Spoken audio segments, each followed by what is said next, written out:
Capítulo 8. Respeto a la persona, respeto a la historia. Respeto a la persona. Toda democracia tiene que respetar a la persona individualmente. El respeto a la individualidad personal es la base de toda democracia. Sin este respeto no hay democracia. Y ello es así porque la democracia se basa en la convivencia de pluralidad de ideas y el elemento básico de toda idea es la persona individualmente considerada. Por lo tanto, la persona, que es la base de toda sociedad, también es el elemento base de toda democracia. Puede que una única persona considerada individualmente sea muy poca cosa en el conjunto de toda la sociedad. Sin embargo, es el elemento esencial de toda sociedad y de toda democracia, pues gracias a esa única persona que piensa por sí misma, que unida a otras muchas personas que también piensan de forma individual, se consigue una verdadera democracia. Por lo tanto, no se puede alegar principios o valores superiores para someter a la persona y privarle de su individualidad.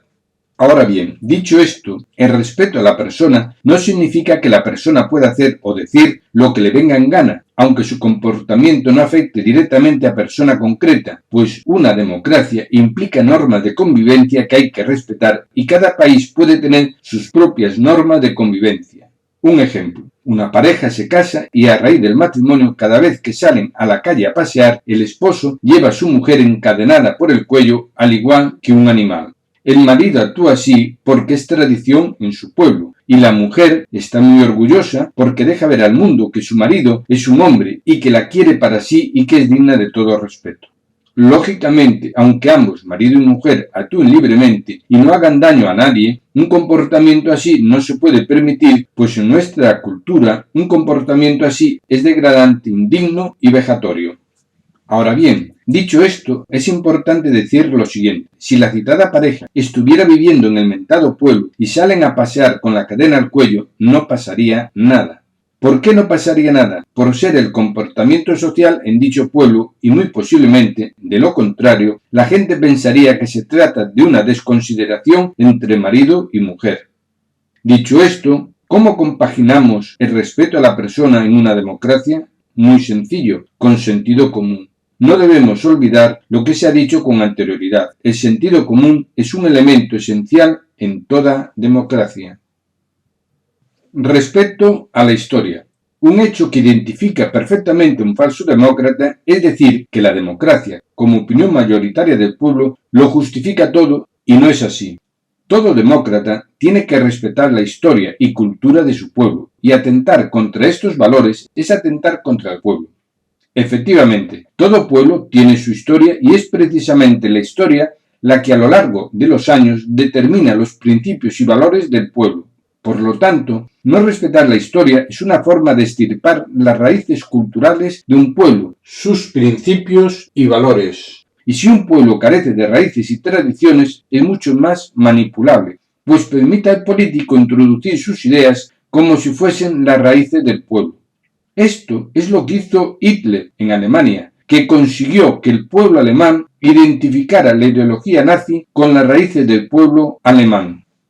Otro ejemplo facilitará la comprensión de lo expuesto. Supongamos que en España la mayoría de la gente no es practicante de la Iglesia Católica. El presidente del gobierno, alegando la aconfesionalidad del Estado, propone la destrucción de todas las catedrales, al entender que ya no guardan relación alguna con el pueblo. Aunque la mayoría del pueblo en ese momento vota a favor de la destrucción de las catedrales, ello no es democrático, pues atenta contra las raíces históricas del pueblo y su cultura.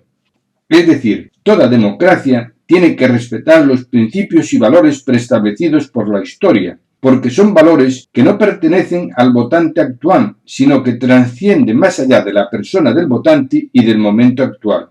Pertenecen a la nación como institución creada por el pueblo, y el pueblo de la nación no solo es el pueblo actual, sino que también lo era el pueblo anterior y también lo será el pueblo futuro.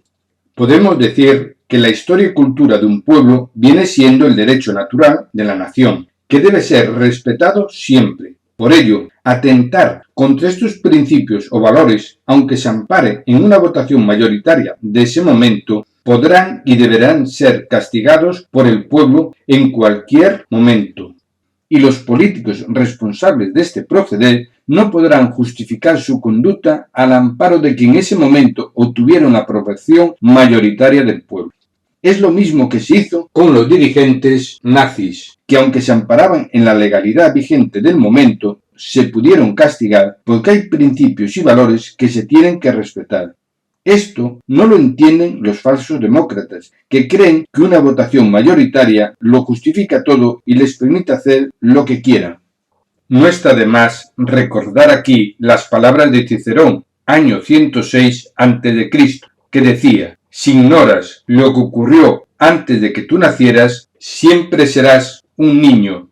Y los políticos que son falsos demócratas lo saben muy bien, de ahí que a veces se produzcan conductas que aparentemente no tengan ninguna lógica o razón de ser, pero la tienen.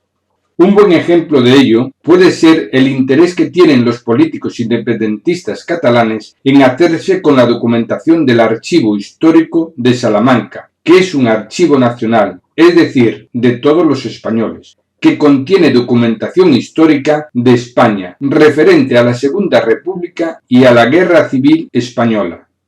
Si no se sienten españoles, ¿para qué quieren los políticos independentistas catalanes tener en su poder la documentación histórica de España? Quizás la respuesta a esta pregunta esté en una manifestación realizada por Policarpo Sánchez de la asociación Salvar el Archivo de Salamanca, que comentó que uno de los máximos responsables de los archivos en Cataluña le contestó a una pregunta suya: el dolor de las familias españolas no me importa, lo único que me importa es destruir el archivo de Salamanca. Y según Policarpo Sánchez, algún documento ya se ha extraviado o perdido. Lógicamente, la destrucción selectiva de documentación histórica puede ser una forma muy eficiente de manipular la historia y manipular al pueblo, hacerle creer lo que no es.